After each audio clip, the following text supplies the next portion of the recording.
Good morning. I'm so glad to be with you here this morning. My name is Rev Alice, and I'm the spiritual director here at Center for Spiritual Living, Santa Cruz. We're located in Live Oak, but right now we're still only virtually meeting in community. So I'm really glad that you could join us today on the broadcast. I have a bit of a parody for you first to start with our opening piece. It's by the Holderness family. I've shared them with you, Penn and Jill, before, and their family. Now, if you haven't seen Hamilton, some of the nuances of the parody might be lost for you, but I still think you'll get the message. Enjoy. 2020, any city. Pardon me, do you have germs, sir? No, I don't, and that's my business, not yours, sir. I have my rights and have my freedom, to be sure, sir. But this corona is a sham. I'm getting nervous, sir. It was developed in a lab in China. It's a biological weapon. Why are you looking at me like I'm stupid? I'm not stupid. So why do you do it? Why do you always wear a mask? Because I don't want the corona to get past. You believe all that you see on the TV? The media is exaggerating. This is baseless. Come on, do you know any real cases? I do, but that is not the point I'm trying to make. What's your point? What is the problem with being a little safe? For starters, you're asphyxiating yourself. What's going on inside is carbon dioxide. I walked a mile in this and it was fine. Second of all, it is infringing on my freedom and my rights. I think we all agree that quarantining bites. Yeah, you're telling me my kids are 1 and 3, our house it smells like pee. Oh, we agree. The stay-at-home thing, it is killing me. Our economy is drowning in these social distances. I have a lot of friends who've lost their jobs and businesses. So take the government to task. Take off the mask and say, alas, I'm not afraid of this charade that maybe Bill Gates made. I'm sorry, what? He got a vaccine to stop infection, but really it's an injection of a microchip for human detection. Is that a thing? 28% of America believes it. There was a poll by Yahoo TV News. Did you see it? I haven't, no. I gotta go. I'm sorry that we can't agree, but I guess you do you and I'll just do me. I hope this virus doesn't stay. I'll see you on another day. Dude, you should just throw that mask away.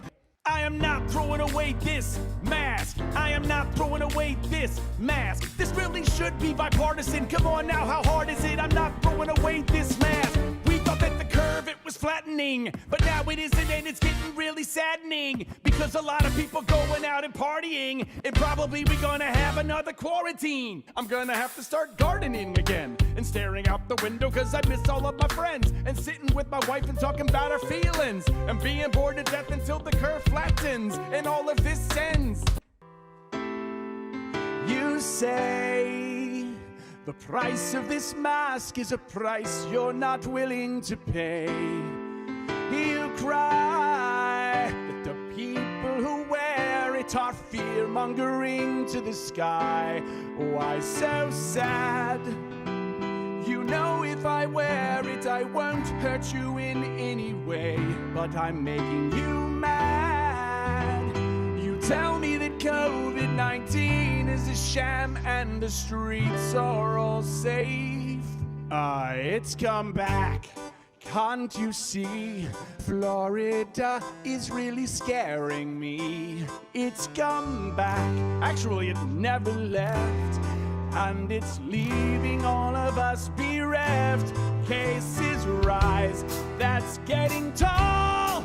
I need school to open in the fall. So the one thing I ask, can we maybe just all agree to wear a tiny flipping mask? Da da da da da da da da da da da da da da da.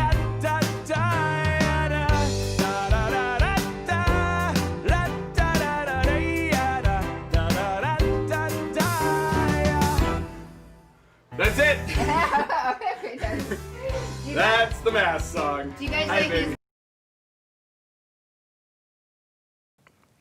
I hope you enjoyed that. It's quite a spoof on what I know. And listen, I honor the challenges that we're all facing, but we need a little humor sometimes. We just need to lighten up, folks. When things are heavy out there, if we can hold each other with a little more love and care, I think we'll go a long way to weathering this storm together. So let's go ahead and look at our opening and centering statement. That's this: we are part of a global movement, and that global movement is called Centers for Spiritual Living. We share a vision and a mission and a purpose with Centers for Spiritual Living, and we have our own centering statement. So let's say this together. We are a spiritually progressive community that transforms lives and the world through a philosophy of possibility thinking and responding to life with love.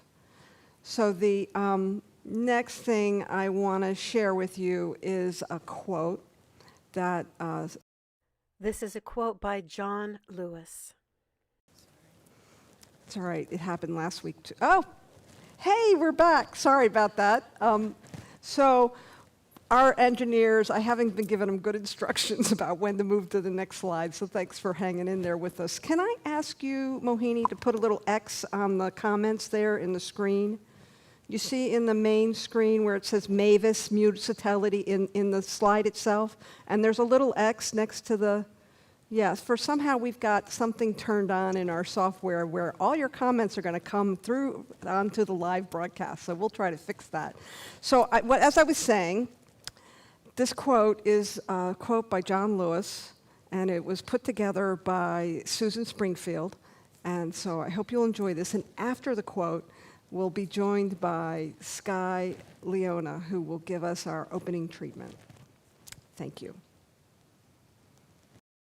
This is a quote by John Lewis. Our actions entrench the power of light on this planet. Every positive thought we pass between us makes room for more light.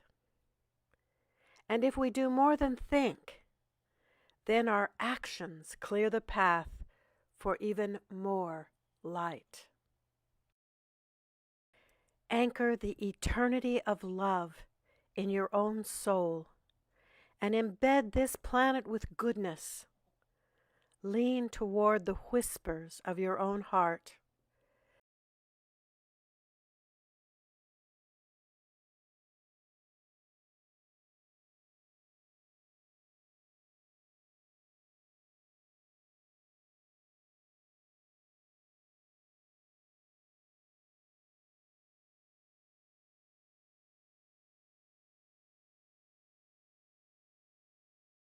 Where our minds, our hearts are open to the greater self that lives with us, as us, and through us.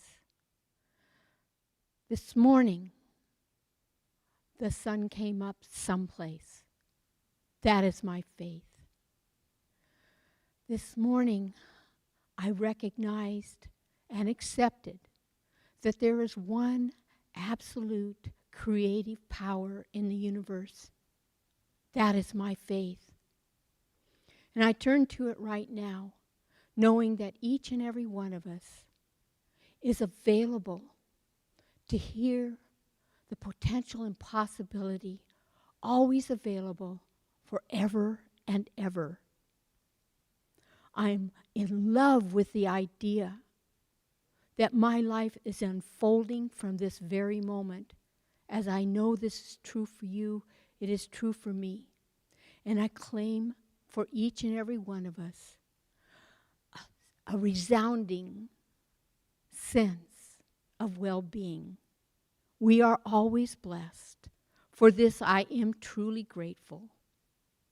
And so it is. And now let us hear from Amy Steinberg. Let your hearts open to this beautiful, fantastic, uplifting music.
my mother's hair move, my father dare touch it and say, please may I have a kiss. Yes, the breeze made me exist. And if you want to get even deeper into this right now, you will look at me and see a big old cloud. That's right, the cloud it took to form the storm, to make the breeze, to shake the leaves, to inspire the lip lock. Yes, a raindrop will pop up out these words. You heard me right. If you look at me close enough, you will see a dark, stormy night. And what is night? Well, night ain't night without a polar opposite of sunlight. So if you watch the way my hands sway, you'll see the light of day. And every day is a testament to the sediment of the earth's core, is ever spinning enormous force. So when you look at me just right, you'll see a spark of the source. But the most fascinating thing about this, and it's true, is that if you look at me just right, you see you. Only what you perceive, how you believe, the space between you and me that creates reality. So when I sing, you can feel it. When I cry, you can heal it. When I speak words, you can be the words I speak by singing with me. Peace, love, free. Peace, love, free. Peace, love, free. Peace, love, free. Peace, love, free. Peace, love, free. Peace, love, free. Peace, love, free. And when I try to fight or run, I only wind up back at square one. And when I think I know what's best for me, fate, she takes me back to exactly where I need to be. And when I am alone and full of fear, I just remember the rising sun always appears. And everyday miracles, miracles that I see. Will you take me back? You take me back, you take me back, you take me back to exactly where I need to.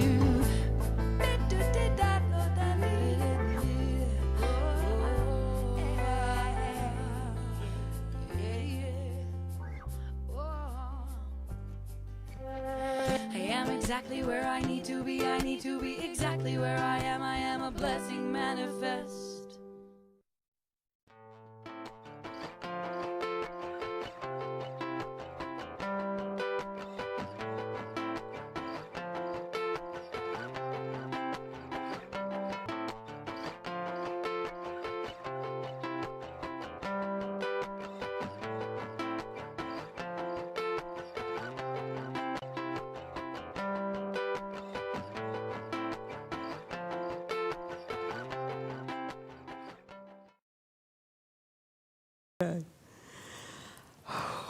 Thank you, Amy Steinberg. That was wonderful.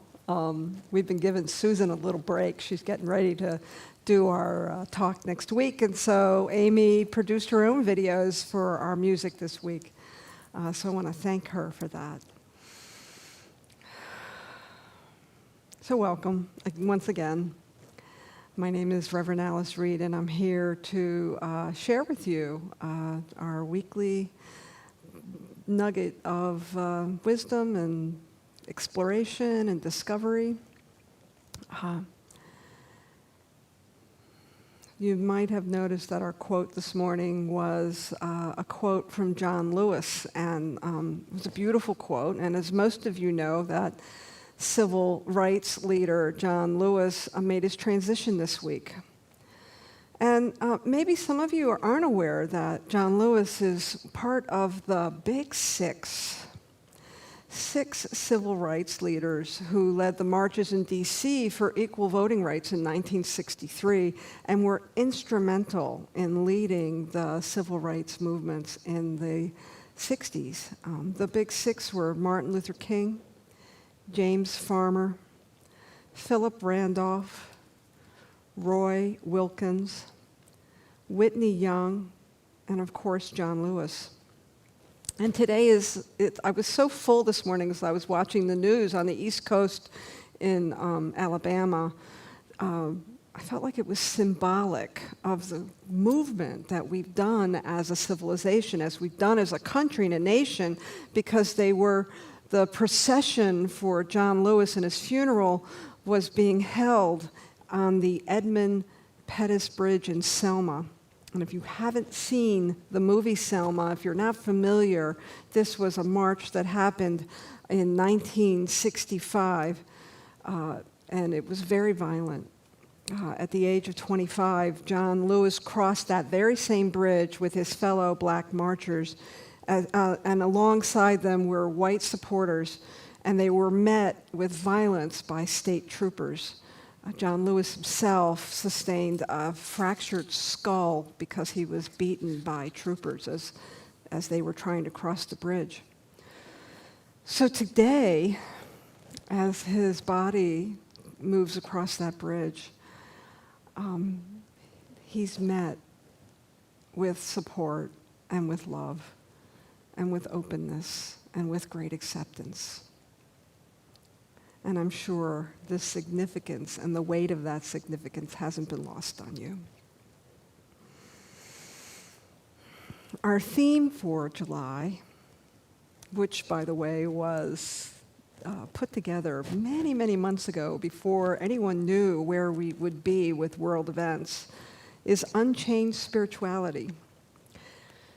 And we've had many voices represented as we've been looking at this idea of unchained spirituality for the month of July, and this idea of freedom and taking it to a new level.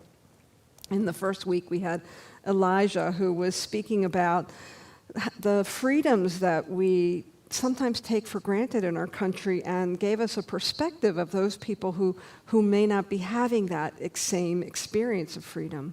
And then in week 2, we brought you Reverend Ray Anderson, and he spoke about this idea that none of us are free until we're all free. Some big ideas that he shared. If you didn't get to see him, I really strongly recommend that you go back and watch his talk. It was chock full of wisdom and great processes and ideas, and so we're really grateful for Ray on that second week. And then last week, I talked about this idea that the truth will set us free, and we sort of dived into this idea of what exactly is truth, whose truth, and how do we know what is true. And so this week, I want to wrap it all up with this idea of liberating our philosophy. And the inspiration for this talk this week really came to me from a comment that Reverend Dr. David Alexander made on one of our webinars, where we were talking about our curriculum, and I was saying to him how challenged I am sometimes, because in our curriculum in the early days, many of the writers, the wisdom keepers of the day, were all white, and it felt, it didn't feel inclusive to me. And David was quick to say that in the hands of people of color, our philosophy has always been a philosophy of liberation, and that it's only in the hands of other people who might be experiencing more privilege that our philosophy may not have felt like a philosophy of liberation. And so with that idea, that kernel idea, I wanted to sort of dive into the true liberating roots of our philosophy. And it may sound like something really complex, but it's really simple. That our philosophy is really a philosophy of wholeness. And then when we realize our wholeness, when we know our wholeness, that, in the depths of our beings, that we're all liberated. And that it's not about privilege. It's not about attaining things or, getting things. I know that it can seem that way. It can seem that way. When I think about our teaching, I think about the movement that it's made over the last 100 years. And I think I mentioned this earlier in the month, where our philosophy was really founded in a time of great turmoil. In the early 1900s, we experienced a lot of challenges with health. I mean, a simple infection that one catches today was deadly at the turn of the century. So our medical profession wasn't as all the things we take for granted today were just in the formation at the time. We had the Spanish flu in the 1916 to 1918. We had the Great Depression. We had a great upheaval in our country, and during that time, this teaching began to catch fire. And I think that what may have happened is that as people began to grab hold of this teaching, it was a grounding space where people could begin to get their footing again, where they could begin to get a sense of self-empowerment. And that really created a firm foundation for this teaching. And people were looking for things like health and wealth and relationships and careers and trying to get more centered in life. And all of that has happened over the last 60 years or so, especially in our country, as we moved into the 60s and our society began to open up to more voices, and we began to hear each other, and we began to know that there was a more global perspective to life. What I know about our world and the way it's been evolving is that what we experience out in the world is reflective of our beliefs and what we hold in consciousness. And so when we are experiencing something disturbing, something that might feel disruptive out in the outer world, it means that there's some kind of shift that's happening within us. I was playing with this idea of evolution, and I looked up the scientific, the scientific perspective of evolution, and they talked about how stress occurs when changes in the external and internal environment are interpreted by the organism as a threat to its homeostasis. Now, you know what homeostasis means, right? It's keeping things steady and the same.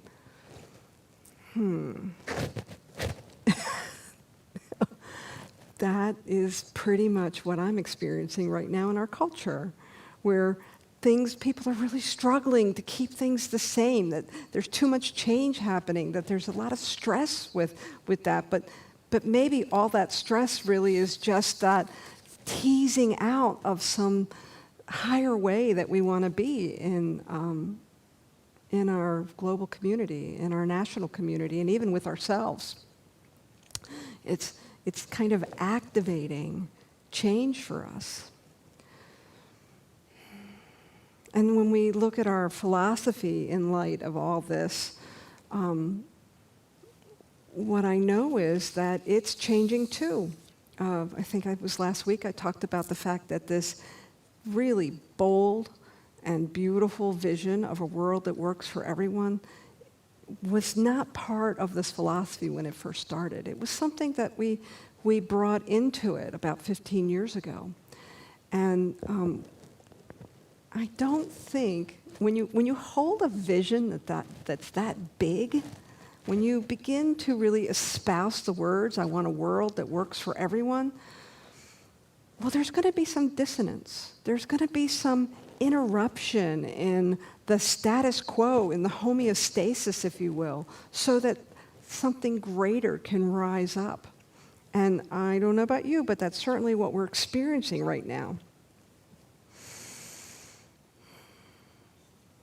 I think there was a time in our teaching when we may have strayed from that really big idea of consciousness creates, and we might have started to focus more on what we were creating. Right? It's because the highest idea is that our thoughts create a reality, and that we need to be interactive and co-creative with our minds as we create what it is that we experience in life, and that in fact that we have some responsibility there. And that's true. That's true no matter who you are, and that's true no matter what station of life you have. But if we only focus on what it is we want to create, as opposed to knowing that we are in this constant movement of creation with Source, then we can lose track of this really powerful, liberating philosophy that allows us to move and flex and evolve and grow and get clearer. Sometimes we can get more attached to the ends, right? What's that saying? The means justify the ends. Well, I want to say that it's really all about the means. It's about the process.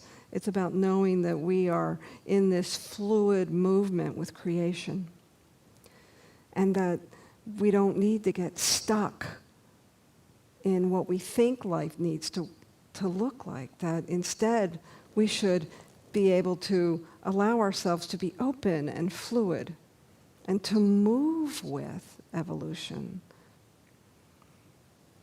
You know, I come from a 12-step background. And for those of you who aren't familiar with the recovery movement, there are 12 steps to it. That's why it's called the 12-step movement. And the 12th step is really powerful, that we continue to practice these principles in all our affairs.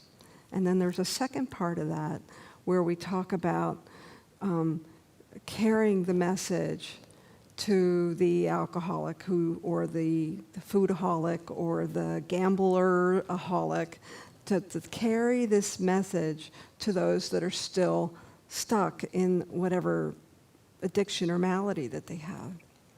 And so when I think about our movement, and I think about this, what clearly is a movement of consciousness outward, that this outward focus, sometimes it can be misconstrued as a outward focus to, instead of, the principled teaching of staying with that highest idea inward.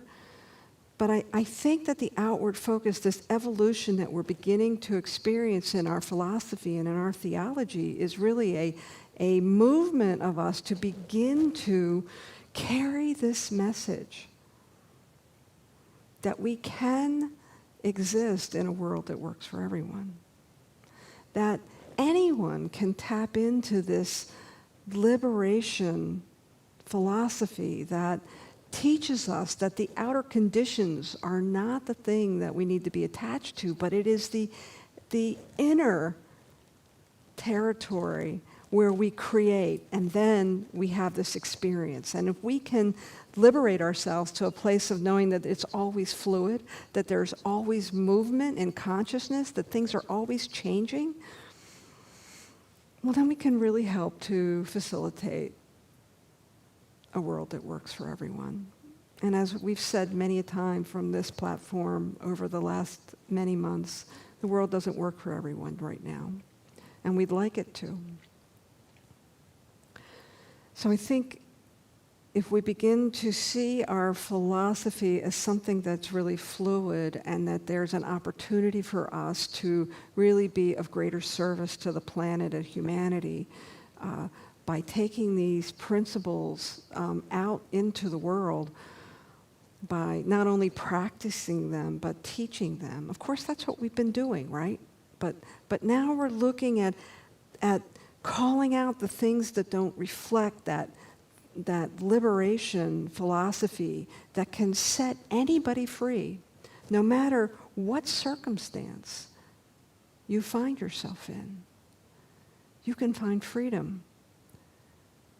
And that freedom comes through practicing, through our spiritual practices, through our amazing spiritual technology of what we call spiritual mind treatment or affirmative prayer.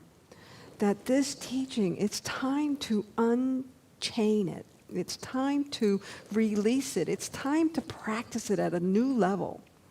A level that not only reaches out for a greater good for ourselves, but that once we're grounded in self-empowerment, once we're grounded in ourselves, then we can carry this message to others. that we can begin to practice this philosophy in a deeper, more holistic way. Because at the end of the day, my friends, we're all whole, perfect, and complete. And we realize a deeper freedom, a deeper wholeness when we can begin to not only realize that for ourselves, but that we can begin to help facilitate this for others. So if we talk about some piece of social justice, it's not because we're trying to be political. It's because we are beginning to disrupt something that isn't in alignment with this highest idea, so that something else can break free, something else can break through, and we can really be part of the solution, really be part of creating a world that works for all. It might feel like a tall order. You might even be exhausted by some of the things that are going on around you. But what I know about you is that you're resilient. What I know about you is that you were born out of perfection and love, and that love wants to express by means of you in a unique way that is powerful and potent, and that you're not alone, and that we're in this together. So I hope you'll continue to join me as we explore this growing edge of our philosophy, which seems to be right in there with the growing edge of humanity and evolution.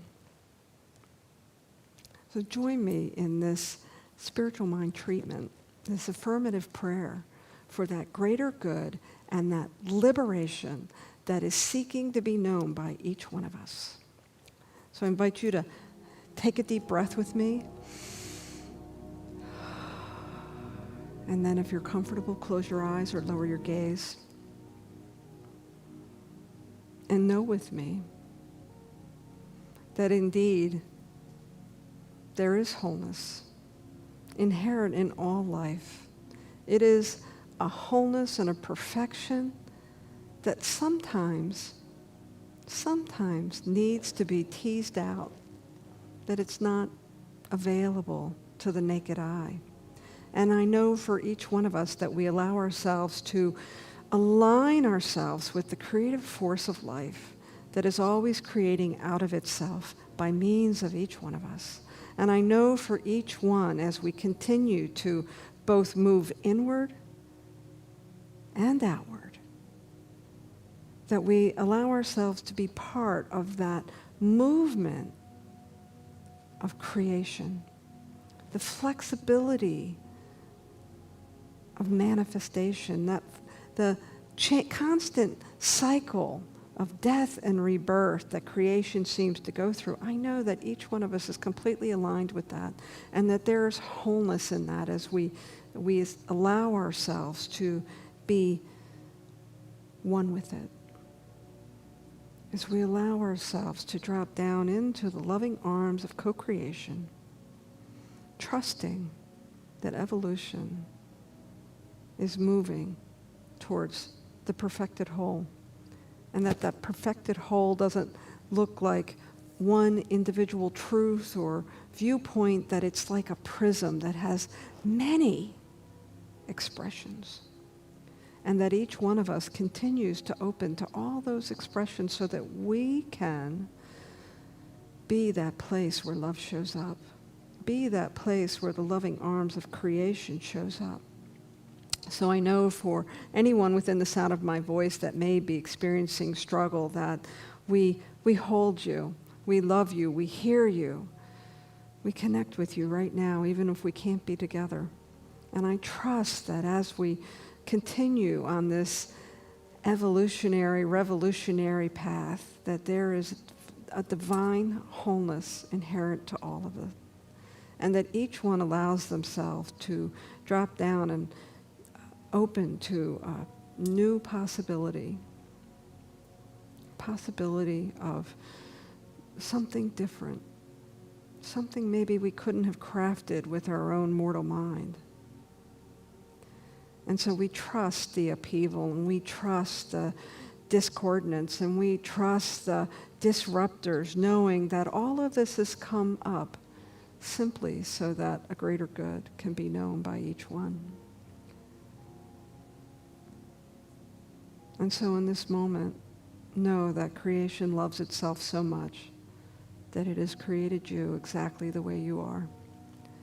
And that everything you need, everything that I need, everything that each one of us needs is available. So we continue to say yes.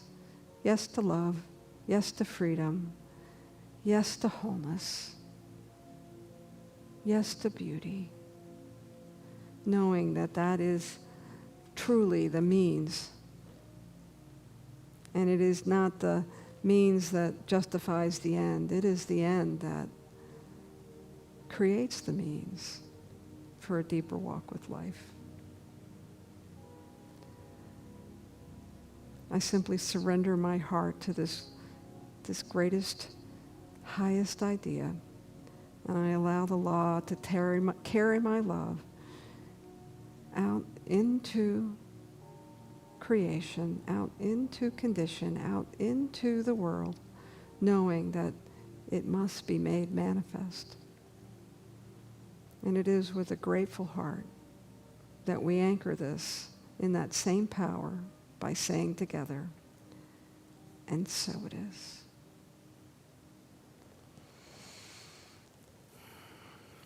So we have Amy Steinberg once again. Enjoy.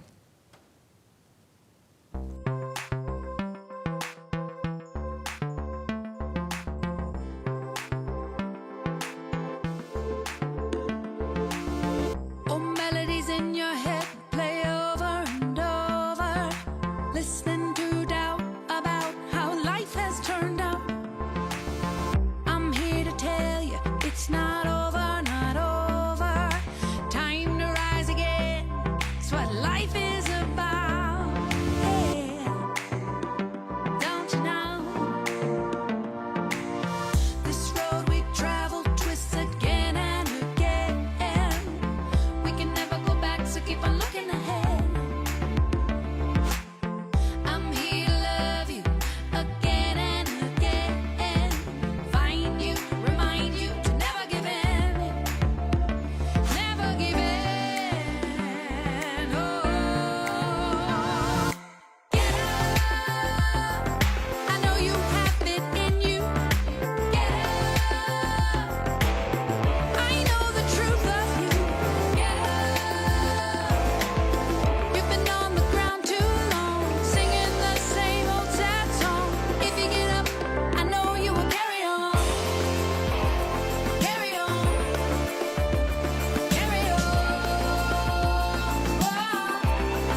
Thank you, Amy. That was beautiful.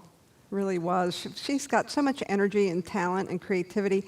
Google her. Look at her YouTubes. Buy her music. She's really, she's so one of us. She really is. So this is our affirmation. And so let's say this together.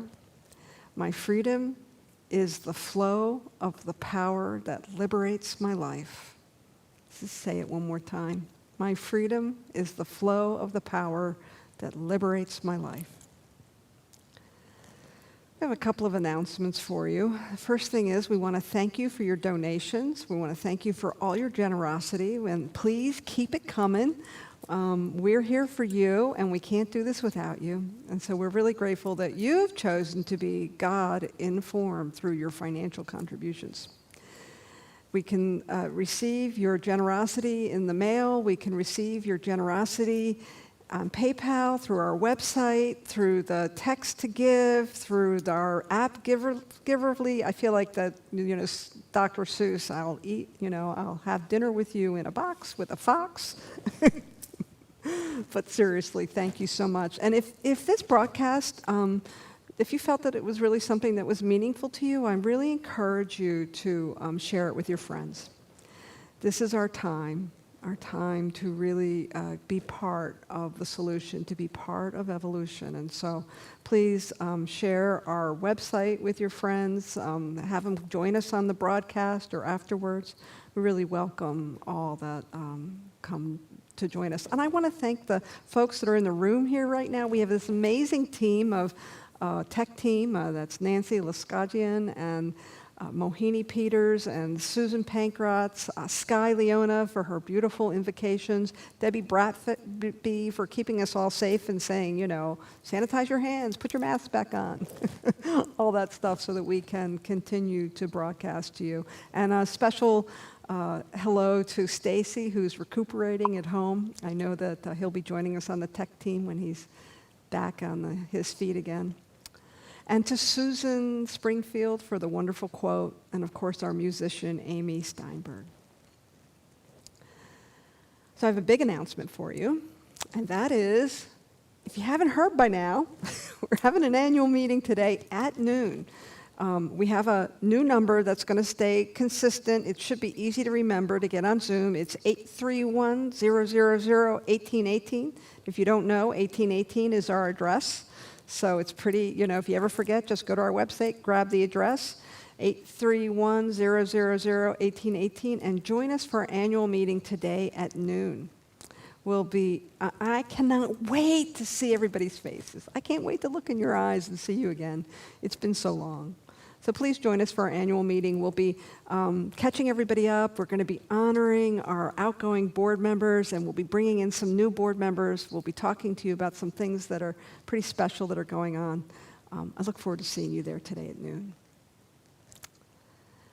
The other announcements on Thursday, you can join me for a brown bag talk. Bring your lunch, and it'll be an opportunity for us to talk about whatever's up for people.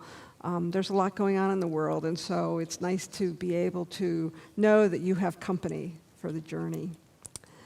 The other opportunity that's coming up that I want to share with you is this book study. It's really more of a transformational exercise that you'll do once a week with people from all over the country and even beyond, who are looking at this idea of white supremacy, not as a way of blaming or shaming, but to tease out any impediment of a world that works for everyone. So I hope you'll consider doing this. Our Thursday brown bag is a great time that if you want to do some more processing with this work, we can do it there as well. So I've been doing the work for almost a month now, and it's really powerful. There'll be no talk after the talk today because we're doing the annual meeting. So I hope you'll join us for that. Remember that you can always drop in at 1 o'clock to join Kaylee and friends Monday, Tuesday, Wednesday, Friday, and Saturday at 1 o'clock. That number is 666-000-6060, and the password is 6060.